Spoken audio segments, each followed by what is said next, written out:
This channel does not promote any violent, harmful, or illegal activities. All content provided by this channel is meant for an educational purpose only. Top quality और consistent performance के लिए सिर्फ silver pump नाम याद रखना।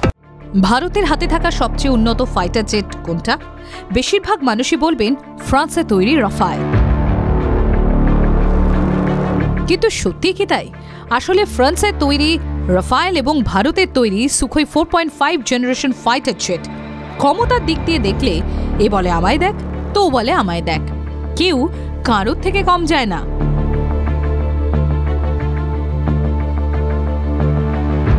Operation সিঁদুরের মাধ্যমে পাকিস্তানকে উচিত শিক্ষা দিয়েছে ভারতীয় বায়ুসেনা, আর সেই অপারেশনের উল্লেখযোগ্য ভূমিকা নিয়েছিল ভারতের বিমান বাহিনীর শিরদাঁড়া এই সুখোই। আর এই অপারেশন সিঁদুরের সময় পাকিস্তানের পাশে দাঁড়িয়েছিল যে আজারবাইজান, এবার তাদের শত্রু দেশকেই হয়তো সুখোই রপ্তানি করবে ভারত। সীমান্ত দিয়ে আর্মেনিয়ার সঙ্গে ঝামেলা রয়েছে আজারবাইজানের।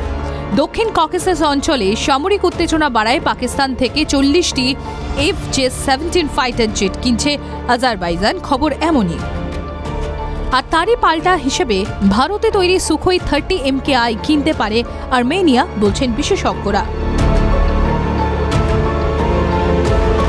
কিন্তু রাফায়েল নাকি সুখোই, কোনটা কিনবে আর্মেনিয়ার বায়ুসেনা? এখানে সুখোই সবচেয়ে বড় বিকল্প হতে পারে এই কারণেই যে রাফায়েলের তুলনায় সুখোই বেশ সস্তা। এছাড়াও সুখোই বিমানটিকে আর্মেনিয়ার চাহিদা অনুযায়ী আপগ্রেড করতে পারবে ভারত। এই সুখোই ভারতে তৈরি অস্ত্র MK-1 এবং ব্রহ্মোস ক্রুজ মিসাইল বহন ও তা দিয়ে অ্যাটাক করতে সক্ষম। এছাড়াও আর্মেনিয়ার বায়ুসেনা বর্তমানে 4টি সুখোই 30 MS ও 16টি সুখোই 25 ফাইটার জেট রয়েছে। ফলে নতুন করে সুখোই 30 MKI অ্যাডাপ্ট করতে তাদের তেমন কোনো সমস্যা হবে না।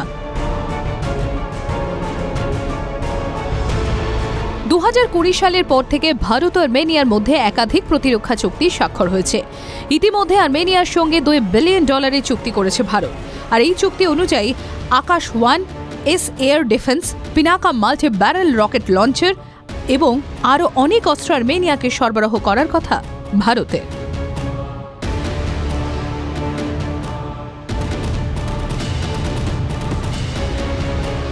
TV9 Bangla digital.